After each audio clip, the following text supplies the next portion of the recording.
तुङ्गस्तनगिरितटे सुप्तमुद्बोध्य कृष्णम् पारार्च्यम् स्वम् श्रुतिशतशिरः सिद्धमध्यापयन्ति स्वोच्छिष्टायाम् सृजनिगलितम् या बलात्कृत्य भुङ्क्ते गोदा तस्यै नम इदमिदम् भूय एवास्तु भूयः।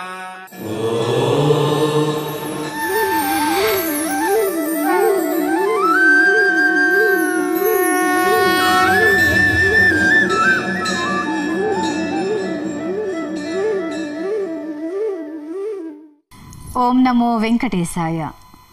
ధనుర్మాసం అనగానే మనందరి మదిలో మెదిలేది గోదాదేవి రచించిన తిరుప్పావై. గోదాదేవి మధుర భక్తికి ప్రతీక. సాక్షాత్తు శ్రీరంగనాథుని తన పతిగా చేసుకుని తరించిన మహాభక్తురాలు.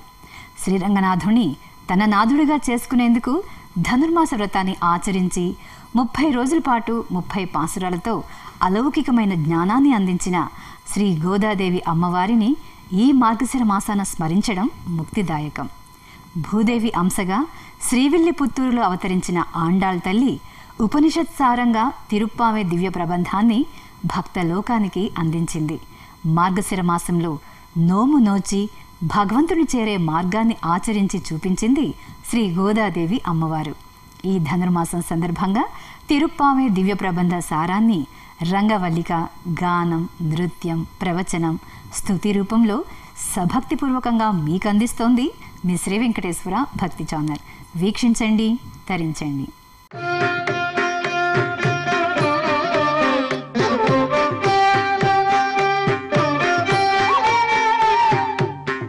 ధనుర్మాసం సందర్భంగా తిరుప్పావై పాసురం యొక్క అర్థాన్ని రంగవల్లిక రూపంలో ఇప్పుడు వీక్షిద్దాం.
12 మంది ఆళ్వార్లలో ఒకే ఒక్క స్త్రీమూర్తి ఆండాళ్.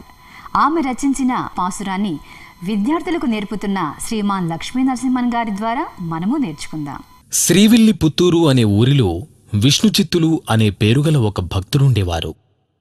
ఆ ఊరి దైవమైన వటపత్రసాయికి రోజూ తులసిమాలికలు కట్టి సమర్పిస్తూ ఉండేవారు. ఆయనకు తులసివనంలో తవ్వుతుండగా ఒక బాలిక దొరికింది. ఆమెయే ఆండాళ్ గోదాదేవి.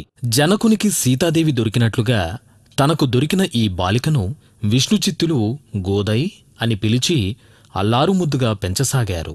బాల్యం నుంచి భక్తి వైరాగ్యాలు కలిగి భగవంతుని యందే ఆసక్తి కలిగి ఉండేది.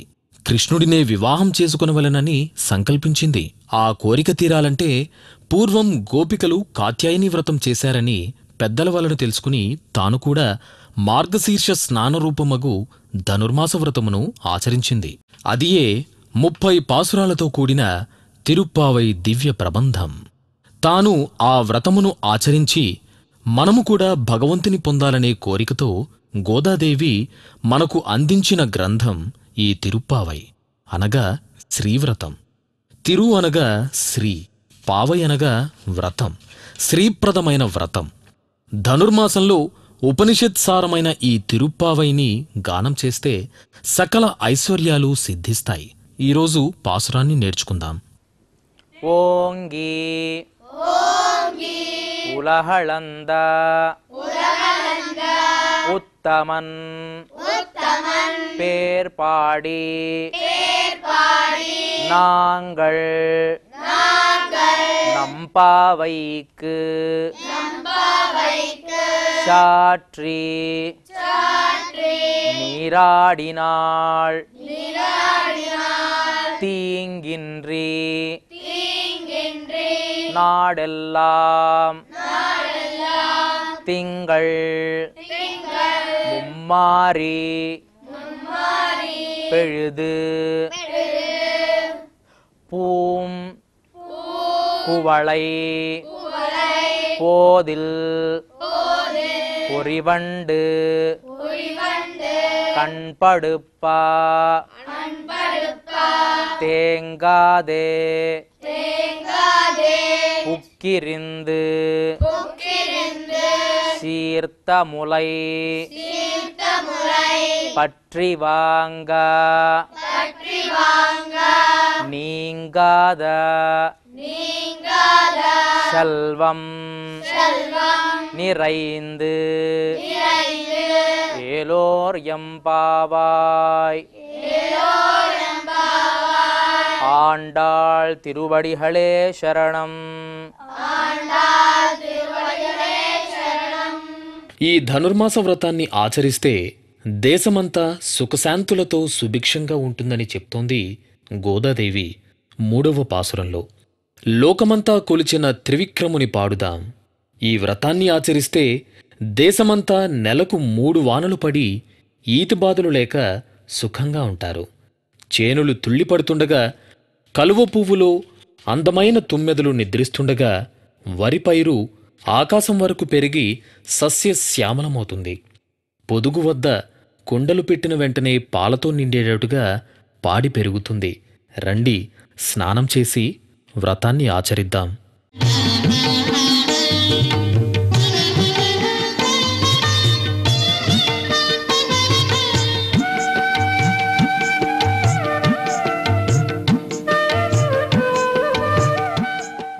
ఈనాటి కార్యక్రమంలో చెన్నై వాస్తవ్యులు శ్రీనిధి శ్రావ్యంగా ఆలపించిన తిరుప్పావై పాసురాన్ని విని ఆనందిద్దాం.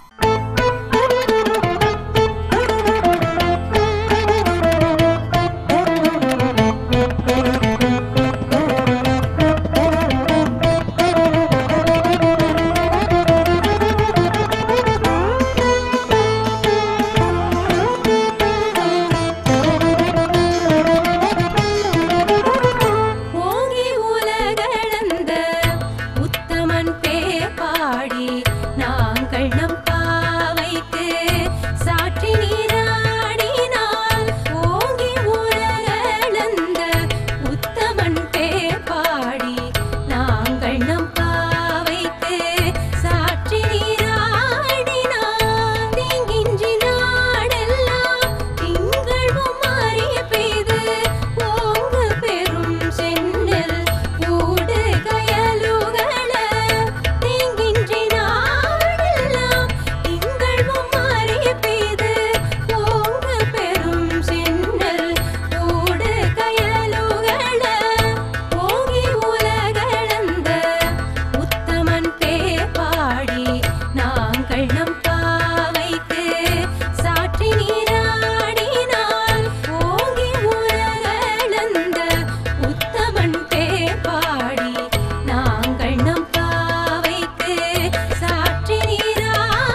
புக்கிருந்து சீத்த முலை பற்றி பூங்குவளை போதில் பொறி வண்டு கண் படுப்ப தேங்காது புக்கிருந்து சீத்த முலை பற்றி வாங்க குடம் நிறைக்கும் வள்ளல் பெரும் பசுக்கள் நீங்காத செல்வம் நிறைந்தேலோரெம்பாவாய்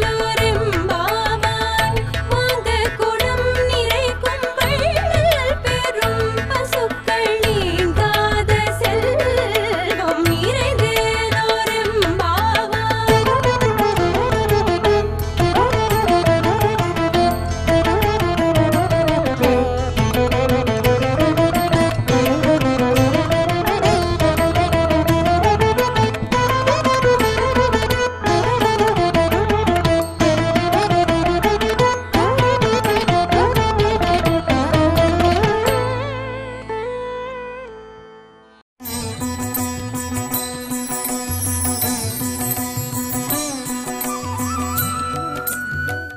శ్రీమాన్ గుదిమెళ్ల మురళీకృష్ణమాచార్యుల వారి తిరుప్పావే ప్రవచనాన్ని ఇప్పుడు విందామా?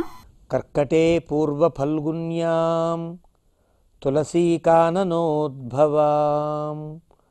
పాండ్యే విశ్వంభరాం గోదాం వందే శ్రీరంగనాయకీ. గోదామ్మవారు తమ తిరుప్పావై ప్రబంధంలో అనేక రకములైనటువంటి వేదాంత రహస్యార్థాలన్నింటినీ కూడా సందర్భానుగుణంగా వారు మనకి ప్రబోధించారు. వాటిలో భాగంగానే ప్రతి పాసురంలో కూడా ఆ వైదికమైనటువంటి సిద్ధాంతాన్ని అనుసరించి, ఉభయ వేదాంత సిద్ధాంతములను అనుసరించి వారు ప్రవర్తింపజేసినటువంటి ఆ రహస్యార్థములను మన పెద్దలు ఎన్నో రకాలుగా మనకు ప్రవచించారు. ఆ క్రమంలో మొదటి పాసురంలోనే అమ్మవారు నారాయణనే నమక్కే అంటూ నారాయణ నామాన్ని స్మరిస్తారు. మన పూర్వాచార్యులందరూ కూడా ఎక్కడ నారాయణ పదాన్ని ప్రయోగించినా దాన్ని ముందో వెనుకో ఎక్కడో అక్కడ దగ్గరలో ఆ నారాయణ పదానికి సంబంధించినటువంటి గుణ జాతాన్ని కూడా యదంతః తదుపాసితవ్యం అని చెప్పినట్లుగా ఆ నారాయణ పదంలో ఉండేటువంటి అంశములన్నింటినీ కూడా మళ్ళీ విపులీకరించే ప్రయత్నం చేస్తుంటారు.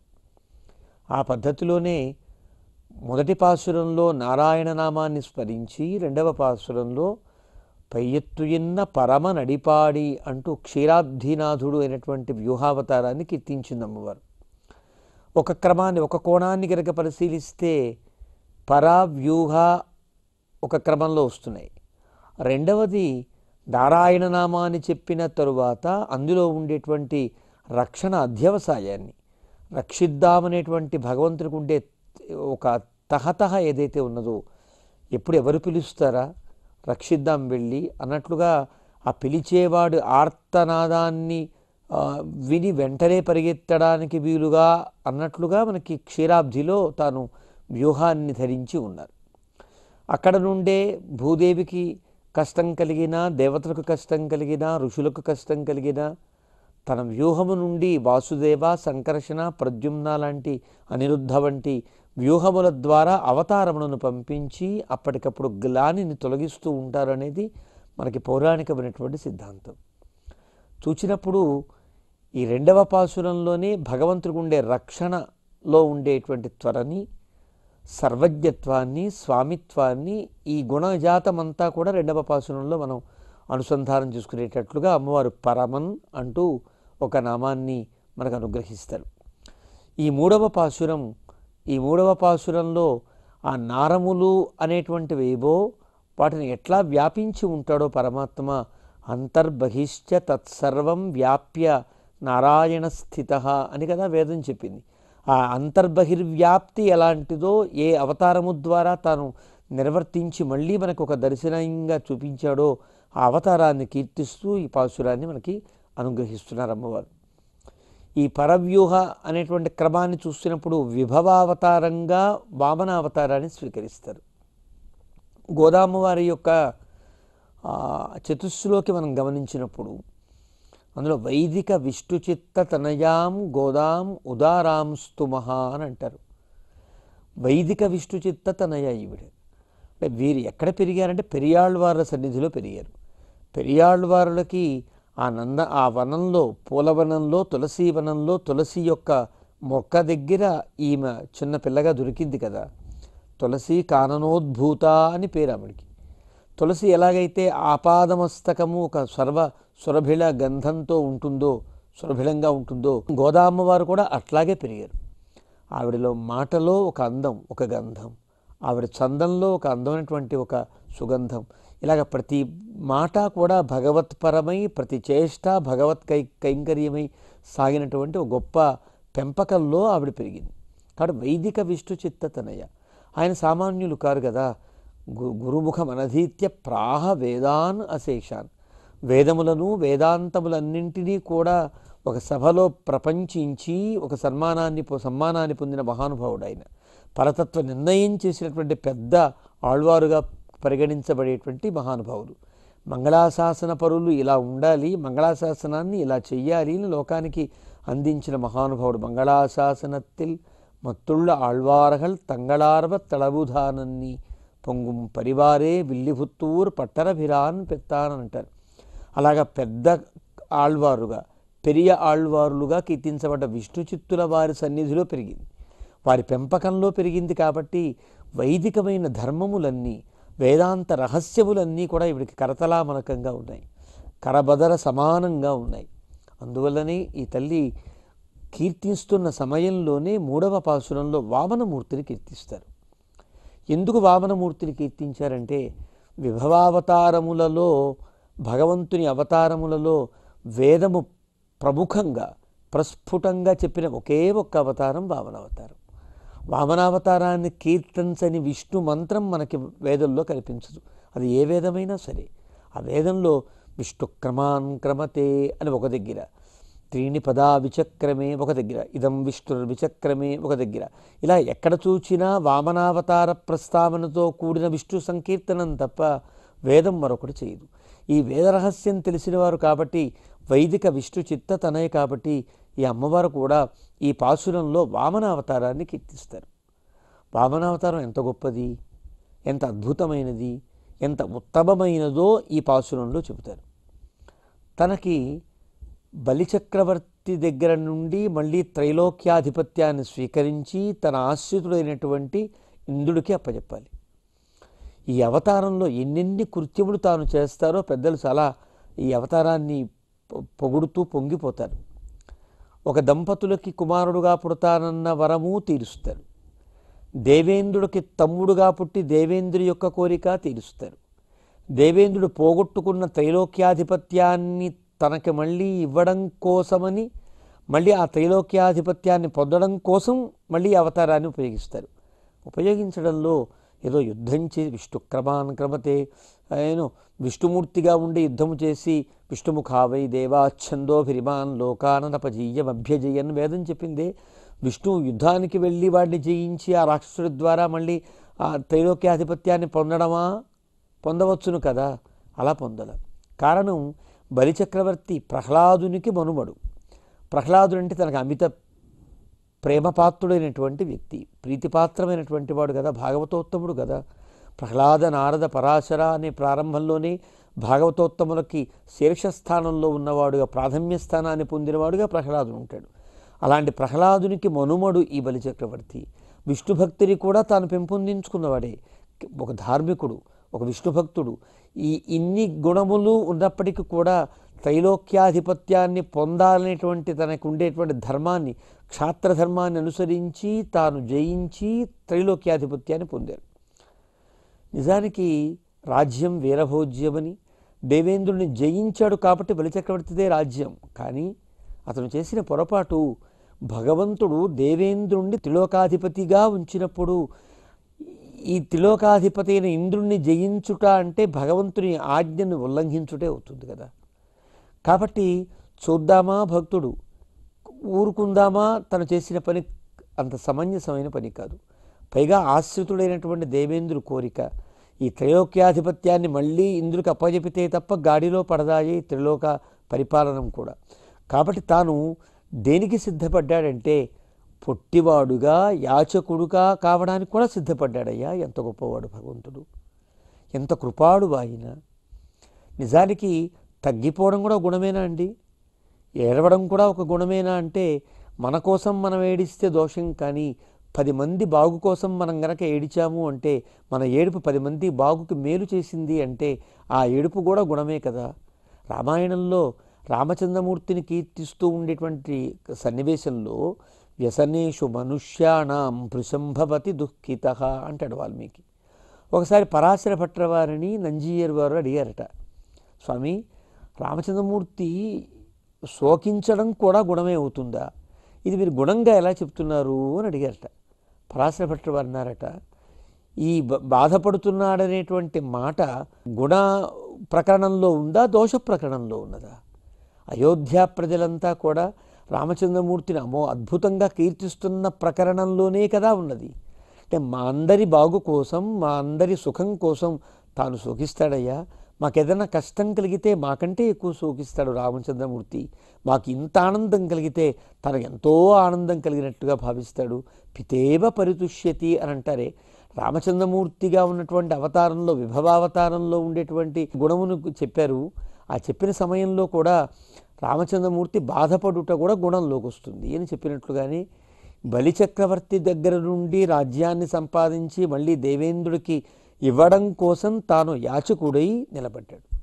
ఓంగి ఉలగు అళంద అంటూ ఈ పాసురంలో అమ్మవారు ఈ వైభవాన్ని చెబుతారు.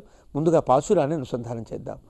ఓంగి యులగళంద ఉత్తమన్ పేర్పాడి நாங்கள் நம்பாவைக்கு சாத்தி நீராடினால் தீங்கின்னி நாடெல்லாம் திங்கள் மும்மாறி பெய்து ஓங்கு பெரும் சென்னலூடு கயலுகள பொங்குவளை போதில் பொறிவண்டு கண் படுப்ப தேங்காதே புக்கிருந்து சீர்த்த முலை பத்தி வாங்க குடம் நிறைக்கும் வள்ளல் பெரும் பசுக்கள் நீங்காத செல்வம் நிறைந்தேலோரெம்பாவாய்.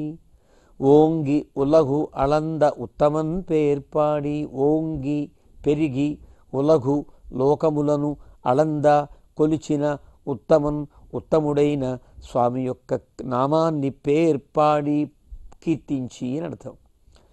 పెరిగాడు. ఎలా పెరిగాడు? పెరగడానికి ముందు ఎలా అయ్యాడు? చాలా తగ్గి ఉన్నాడు, యాచకుడై ఉన్నాడు.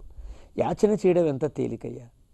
నిజానికి లోకంలో నన్ను వాడు గడ్డిపోచలా తీసిపారేశాడండి అని అంటారు. రావణాసురుని కూడా తృణమంతరత కృత్వా, నువ్వు గడ్డిపోచ లాంటి వాడి రామచంద్ర ప్రభువు ముందు అని చెప్పింది సీతమ్మ తల్లి. అలా గడ్డిపోచను చాలా తేలికగా భావిస్తాం. ఆ గడ్డిపోచ అన్నిటికంటే తేలిక అని భావన మనకి. తృణాత్ లఘుతర స్థూల, ఆ గడ్డిపోచ కంటే చాలా తేలికైంది దూది కదా. స్థూలాదపిచ యాచక, దూది ఇలా అంటే ఎగిరిపోతుంది, చిన్నగా విశ్వాసన విడిస్తేనే ఎగిరిపోతుంది.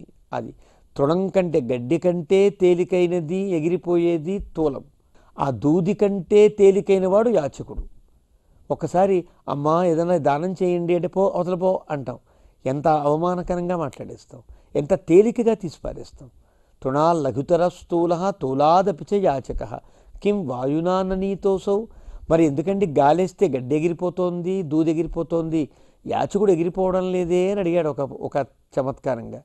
కాదయ్యా, గాలి వాడి దగ్గరికి వెళితే, ఓ గాలి నాకు ఏదైనా దానం చేయవా అని అడుగుతాడేమో అని గాలి భయంతో దగ్గరికి రాకుండా వెళ్ళిపోతుంది అని అంటారు.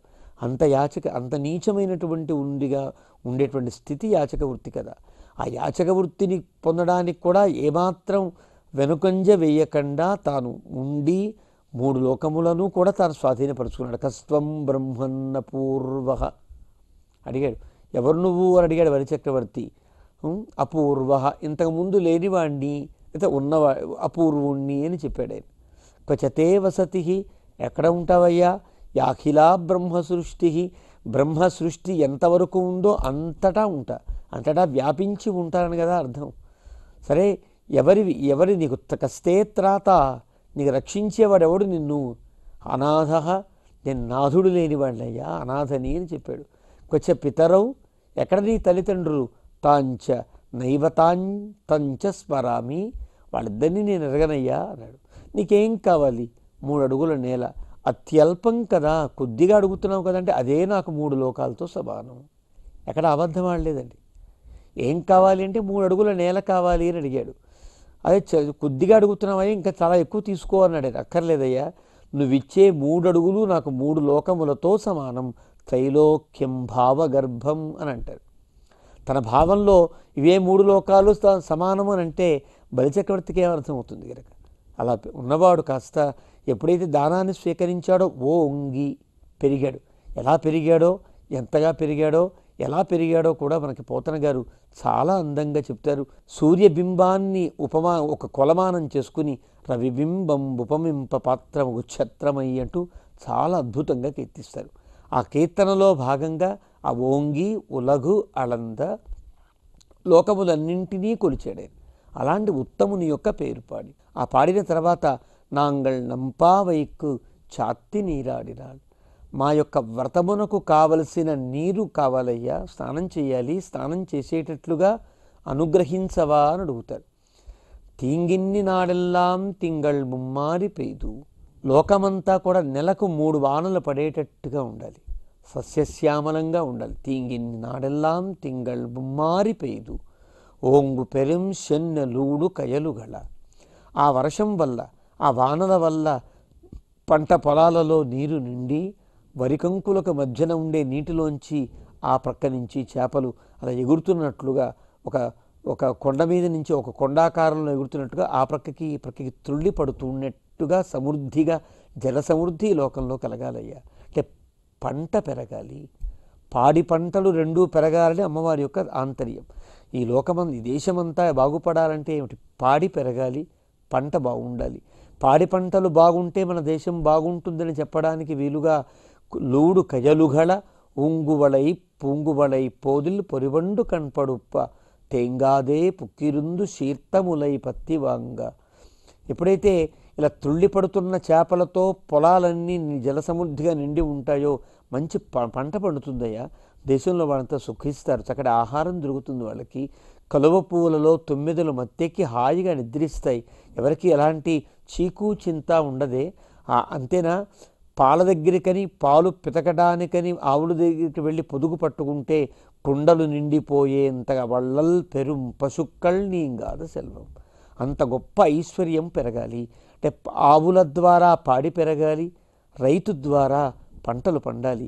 ఈ రైతు ఆవు ఈ 2 కూడా దేశానికి వెన్నెముకలై ఉంటాయి. అలాగా మంచి వానలు పడేటట్లుగా, తద్వారా పంటలు పండేటట్లుగా, మంచి పాడి సమృద్ధి, గోవులు బలిష్టములై ఉండేటట్లుగా, తద్వారా పాడి బాగా ఉండేటట్లుగా ఉండాలి అని ఈ పాసురంలో కోరుకుంటారు.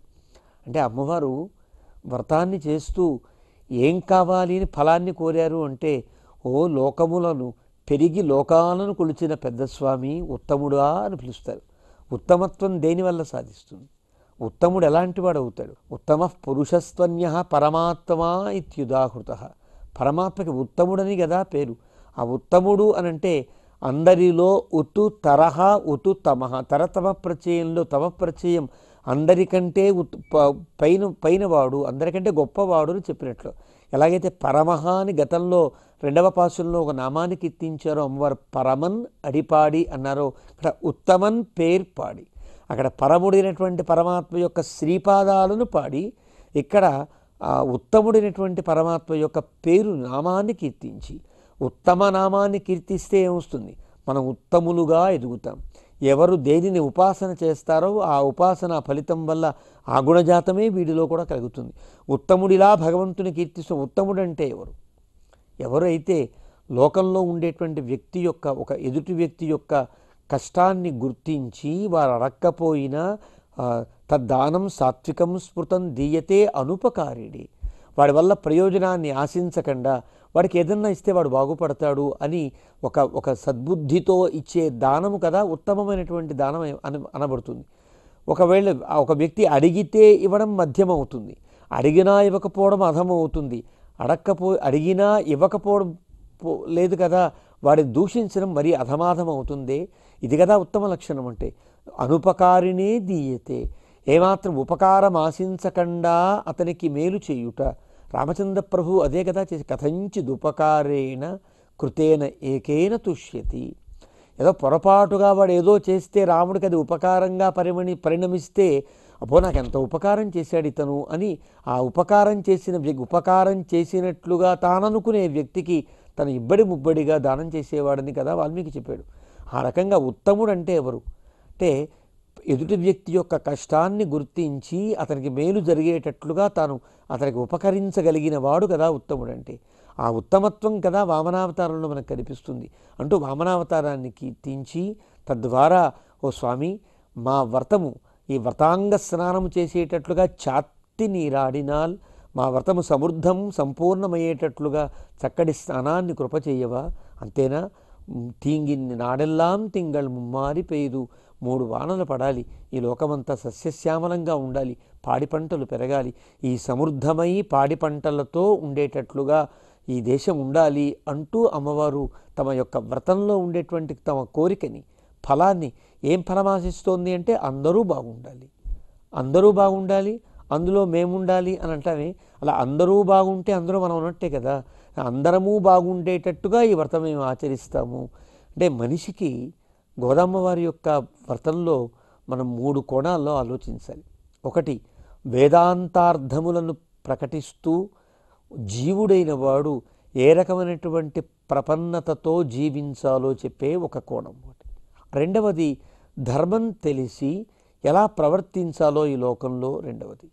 ఒక ఆలయానికి వెళితే ఆలయంలో ఉండే పరమాత్మను ఏ రకమైనటువంటి క్రమాన్ని పాటిస్తూ సేవించాలో కూడా ఆ పద్ధతిని కూడా గోదామ్మవారు ఈ పాసురాల్లో ఇమిడ్చి మనకు అందిస్తారు. మొదటి పాసురంలో నారాయణనే నమక్కే పరై తరువాన్ అంటూ పర అనేటువంటి ఒక ప్రకారాన్ని మనకి చెబితే, రెండవ పాసురంలో పయ్యత్తు ఇన్న పరమనడిపాడి అంటూ పరమన్ అనేటువంటి ఒక నామం ద్వారా మనకి క్షీరాబ్ధిశాయి అయినటువంటి వ్యూహావతారాన్ని కీర్తించారు. మూడవ పాసురంలో ఓంగి ఉలగు అళంద ఉత్తమన్ అంటూ ఉత్తమ నామంతో వామనమూర్తిని కీర్తిస్తారు. వామనమూర్తి యొక్క కీర్తనలోనే మనకి భగవంతుని యొక్క ఉత్తమత్వం, భగవంతుడి ఆశ్రితుల కోసం తాను పాటుపడేటువంటి స్థితి, ఎలాగైనా సరే ఆ బలిచక్రవర్తి దగ్గర నుంచి ఆ త్రైలోక్యాధిపత్యాన్ని పొంది దేవేంద్రుడికి ఇవ్వాలని కదా తను అనుకున్నాడు. అనుకోవడానికి ఇవ్వడానికి తానెంత కుంచుకుపోయినా పర్వాలేదు, తనకెంత అవమానం జరిగినా పర్వాలేదు అనుకుని బలిచక్రవర్తి చేయి పైకొచ్చేటట్లు తన చెయ్యి కింద యాచన వృత్తితో ఉండేటట్లుగా ఉన్న చెయ్యిని పోతన గారు వర్ణిస్తారు. ఆదిన్ శ్రీసతి కొప్పుపై అని అంటారు. లక్ష్మీదేవి యొక్క కొప్పు మీద ఉండి తర్వాత అంశోత్తరీయము పైన పాలిండ్ల పైన నూతన మర్యాదలు పొందినటువంటి ఆ చెయ్యి బలిచక్రవర్తి కింద పెట్టి వరాన్ని అడిగినట్లుగా ఒక 3 అడుగులు నేల కోడి ఆ 3 అడుగులతో 3 లోకములను కొలిచి లోకములన్నీ మళ్ళీ సుభిక్షములై ఉండేటట్లుగా తానే లోకమంతా వ్యాపించి ఉన్నాడని బహిర్వ్యాప్తిని చూపించి అంతర్వ్యాప్తిని చూపించి ముందు చెప్పిన నారాయణ పదానికి ఉభయ విభూతి నాయకత్వం నాదే అన్నట్లుగా ఒక పాదంతో కుడి పాదంతో ఆ లోకాన్ని కొలిచి పై లోకాలను కొలిచి క్రింది పాదం ఎడమ పాదంతో ఈ కింద లోకాలను కొలిచి ఈ లోకము ఈ లీలా విభూతి ఆ పై నిత్య విభూతి కూడా నాదే అని ప్రకటించినట్లు ఈ నారములన్నింటిలో నేనే వ్యాపించి ఉన్నా, బహిర్వ్యాప్తి ఉన్నది, అంతర్వ్యాప్తి నేనే అని చెప్పడానికి వీలుగా అన్నట్లుగా ఈ పాసురంలో విభావతారాన్ని కీర్తిస్తారు. ఆ కీర్తించిన ఈ పాసురంలో ఈ వ్రతానికి చేసే ఫలాన్ని కూడా మనకి సూచనప్రాయంగా చెప్పారు. స్వచ్ఛిష్ట మాలికాబంధ గంధబంధురజిష్ణవే విష్ణుచిత్త తనూజాయై గోదాయై నిత్యమంగళం.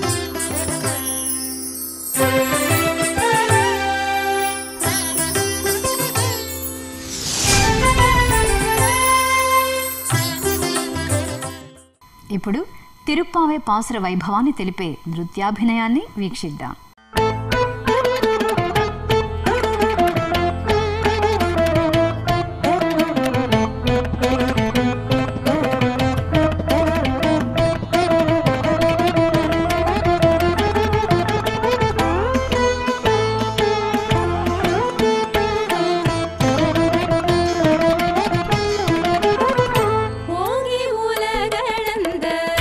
உத்தமன் பேர் பாடி நாங்கள் நம்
நீங்காத புக்கிருந்து சீர்த்த முலை பற்றி பூங்குவளை போதில் பொறி வண்டு கண் படுப்ப தேங்காத புக்கிருந்து சீர்த்த முலை பற்றி வாங்க குடம் நிறைக்கும் வள்ளல் பெரும் பசுக்கள் நீங்காத செல்வம் நிறைந்தேலோரெம்பாவாய் வாங்க குடம் நிறைக்கும் வள்ளல் பெரும் பசுக்கள் நீங்காத செல்வம்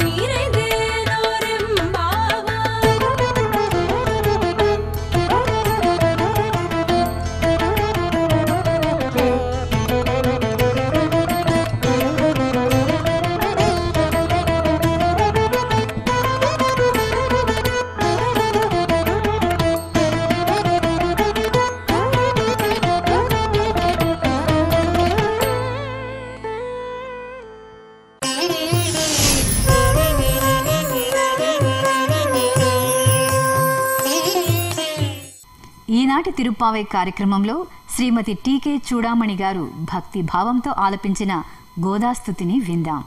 ప్రియ భగవద్బంధువులారా, ఆండాళ్ తల్లి ఈ లోకంలో అవతరించి అందించినటువంటి తిరుప్పావై దివ్య ప్రబంధాన్ని ఈ ధనుర్మాసంలో ఒక శ్రీ వ్రతంగా ఆచరిస్తూ తెల్లవారుజామునే లేవడము, స్నానాధికాలు నిర్వర్తించుకోవడము, ఆనాడు నందవ్రజంలో గోపికలు ఎలాగైతే కాత్యాయని వ్రతాన్ని చేశారో దాన్ని అనుసరిస్తున్నటువంటి గోదా తల్లి మనకు అందించినటువంటి ఈ ధనుర్మాస వ్రతాన్ని మనందరం కూడా చేసుకుంటున్నాం కదా. అందులో మనం భాగంగా వేదాంత దేశకులు మనకు అందించినటువంటి అద్భుత భక్తి స్తోత్రం గోదాస్తుతి అనేటువంటి స్తోత్రాన్ని రోజు అనుసంధానం చేసుకుంటున్నాం. ఇవాళ మనం 2వ శ్లోకంలో ప్రవేశించాం. అమ్మ పెరియాళ్వార్ల యొక్క తులసి వనంలో దొరికింది తల్లి. అలా అవతరించినటువంటి తల్లి శ్రీరంగనాథుని యొక్క గుణగణములను విని ఆయన్నే తాను వివాహమాడతాను అని చెప్పి తండ్రికి చెప్పి, ఈ అవతారంలో చాలా విశేషం ఏమిటి అంటే ఆండాళ్ తల్లి తాను ఒక మానవ స్త్రీగా అవతరించి అర్చారూపంలో ఉన్నటువంటి శ్రీరంగనాథుని దైవ తత్వాన్ని లోకం అందరి ముందు వివాహమాడి, పరమాత్మ అనేటువంటి వాడు భక్తుల మొరని విని తాను ఏ రూపంలో ఉన్నా కూడా తాను భక్తులని అనుగ్రహించడం కోసం బయలుదేరి వస్తాడు అనేది ప్రత్యక్షంగా లోకానికి నిరూపించినటువంటి ఒక అత్యద్భుత శక్తి స్వరూపిణిగా మనం గోదాదేవిని స్మరించుకుంటున్నాము. ఆ తల్లిని వేదాంత దేశకులు 2వ శ్లోకంలో ఎలా అభివర్ణిస్తున్నారో చూద్దాం. వైదేశికః శృతిగిరామపి భూయసీనాం వర్ణేషు మాతి మహిమా నహి మాదృశాం తే ఇత్థం విదంతమపి మాం సహసైవ గోదే మౌనద్రుహో ముఖరయంతి గుణాస్త్వదీయాః. అమ్మ ఆండాళ్ తల్లి, నీ గురించి ఒక్క విషయం నాకు పూర్తిగా తెలుసు. ఏమిటి అంటే వైదేశికః శృతిగిరామపి భూయసీనాం, వేదాలు కూడా నీ గుణాలని వర్ణించాలి అని బయలుదేరి, అమ్మో ఇది మా తరం కాదు అని చెప్పి వెనుతిరిగాయి. యతో వాచో నివర్తంతే అని వాక్కులన్నీ వెనుతిరిగాయి అమ్మ యొక్క కళ్యాణ గుణములను, స్వామి యొక్క కళ్యాణ గుణములను వర్ణించలేక. అలాంటి వేదవాక్యాలకి కూడా అందించలేనంత ఉత్తమమైన స్థానంలో ఉన్నటువంటి నీ గొప్పతనాన్ని నేను ఒక అల్పజ్ఞుణ్ణి, ఒక సామాన్యుణ్ణి, నా అక్షరాలలో నీ వైభవాన్ని అంతటిని ఇమడచాలి అనే ఒక ప్రయత్నం చేస్తున్నానే నేను. అలాంటి నాకు నా మౌనాన్నంతటిని చెల్లాచెదరు చేసి ఒక్కసారి నీ గుణాలు నిన్ను స్తోత్రం చేసేలాగా ప్రేరేపిస్తున్నాయి అంటున్నారు వేదాంత దేశికులు ఈ శ్లోకంలో. వైదేశిక శృతిగిరామపి భూయసీనాం. శృతిగిరామపి వేదవాక్యాలకి కూడా వైదేశికము, చాలా దూరంలో ఉంది నీ మహిమ. అంటే ఎవరికి అందేటువంటి స్థితిలో లేదు, ఎవ్వరూ నీ మహిమని పొగడలేరు. వర్ణేషు మాతి మహిమ నహి మాదృశాంతే. మాదృశాం వర్ణేషు, మాలాంటి వాళ్ళం వర్ణించేటువంటి అక్షరాలలో అది ఇముడుతుందా తల్లి? ఇత్తం విదంతమపి, ఈ విషయం తెలిసి కూడా సహసైవ గోదే మౌనద్రుహో ముఖరయంతి గుణాః త్వదీయాః. నీ గుణాలున్నాయే మౌనద్రుహ, మా మౌనాన్ని ఒక్కసారి ఛేదించేసి ముఖరయంతి, నీ గుణాలు నేను నిన్ను స్తుతించేలా ప్రేరణ చేస్తున్నాయి అని. ఇందులో సాధారణంగా అల్పజ్ఞులం, శక్తిహీనులం అని కవులు భగవత్ సన్నిధిలో తమని తాము కొంచెము అల్పత్వంగా మాట్లాడడము అనేది వారి యొక్క వినయానికి, నమ్రతకి ఉదాహరణగా కనిపిస్తుంది ఒక విషయం. రెండవది, వేదాలు కూడా పొగడలేని నిన్ను నేనెక్కడ పొగడగలను అని యథార్థాన్ని అంగీకరించినట్లు రెండవ విషయం. ఇలాగా అన్నది ఈ ఒక్క కవే కాదండి, నిజంగా చాలా చాలా భక్తులైనటువంటి మహానుభావులందరూ కూడా హే భగవన్, నువ్వెక్కడా నేనెక్కడా, నా మాటలతో నిన్ను కీర్తించడమా అంటూ నైత్యాన్ని అనుసంధానం చేసుకున్నటువంటి వాళ్ళే. అమ్మా నాజిప్పిరాన్ అవన్ ఎవిడత్తాన్ యాన్ యార్ అంటారు నమ్మాళ్ళ వాళ్ళు. స్వామి అయినటువంటి ఆ పరమపదనాథుడు ఆయనెక్కడా నేనెక్కడా, మా ఇద్దరికి నక్కకి నాగలోకానికి ఉండేంత తేడా ఉందే, నేనేం పొగడగలను అని అంటారు. చక్రధారి ఎక్కడా నేనెక్కడా అని. పుగజోం పజియోం, పొగడకుండా అసలు పొగడ్డమా చేత కావట్లేదు, పోనీ మానేద్దామంటే పొగడకుండా ఉండలేకపోతున్నాం. అది మా తప్పేమి కాదు, నీ గుణాల యొక్క దోషమే. నీ గుణాలు అలాగా ఏదో నోరు మూసు కూర్చుందామంటే కూర్చోనీయకుండా ముఖరయంతి, మా మనస్సుని దొలిచేసి స్తుతించు అంటూ నీ కళ్యాణ గుణాలు మా మనస్సులని అల్లరి పెట్టేస్తుంటే మేము నిన్ను పొగుడుతున్నాం కాబట్టి ఇది మా తప్పేమీ కాదు అంటారు. అలాగే యమునాచార్యులు అనేటువంటి మహానుభావులు కూడా యస్యాస్తే మహిమానం ఆత్మనైవ త్వద్వల్లభోపి ప్రభుః నాలం మాతుం ఇయత్తయ. అమ్మ, నీ వైశిష్ట్యాన్ని, గుణ వైశిష్ట్యాన్ని నీ భర్త గారు కూడా ఇగో ఇంత ప్రమాణం ఇలా ఉంటుంది అని కొలవడానికి సాధ్యం కాదు అని వెనుదిరిగేలా ఉంది తల్లి అని అంటారు యామునార్యులు. అలాగే కూరేసులు అనేటువంటి మహానుభావులు కూడా దేవి త్వన్ మహిమావధిహీన హరిణా నాపి త్వయా జ్ఞాయతే. శ్రీస్తుతిలో అమ్మ, నీ వైభవం ఉందే నీకు తెలీదు, నీ భర్త గారికి కూడా తెలియదు. ఇది ఎంత ఉంది అని నిర్ణయించడానికి మీ గుణ వైభవాలు మీ ఇద్దరికీ కూడా అందుబాటులో ఉండవు వర్ణించడానికి, అంత వైభవోపేతములైనవి అని కూరేసులు కూడా అంటారు. అలాగే ఈ వేదాంత దేశకులు కూడా ఇంకొక చోట స్తోక ప్రజ్ఞే రణవధి గుణాస్తూయసే సా కథంతో, మేమా అల్ప ప్రజ్ఞులం, కొంచెం జ్ఞానం కలిగినటువంటి వాళ్ళం, నువ్వా అవాంగ్మానస గోచరమైనటువంటి శక్తి సంపన్నురాలివి, అలాంటి నిన్ను ఇంత అల్పజ్ఞులమైన మేము పొగడమా అంటూ వీరే ఇంకొక చోట కూడా వారి యొక్క భావాన్ని చెప్తారు. అలాగే వాత్సల్యమేవ భవతో ముఖరీకరోతి, నీ మీద ఉండేటువంటి ఆ ప్రేమతత్వం చేత పొగడకుండా ఉండలేకపోతున్నాము అని వీరే ఇంకొక చోట కూడా అంటారు. ఒక ప్రజ్ఞా నేత్రంతో అమ్మ యొక్క వైభవాన్ని అంతటినీ కూడా మనం దర్శించాలి. విలక్షణ వాక్కుతోటి చెప్పేటువంటి ప్రయత్నాన్ని మనం చేయాలి అని. ఎందువల్లంటే ఆ తల్లి యొక్క దయాగుణము అనేటువంటిది అంత వైభవోపేతమైనది అని.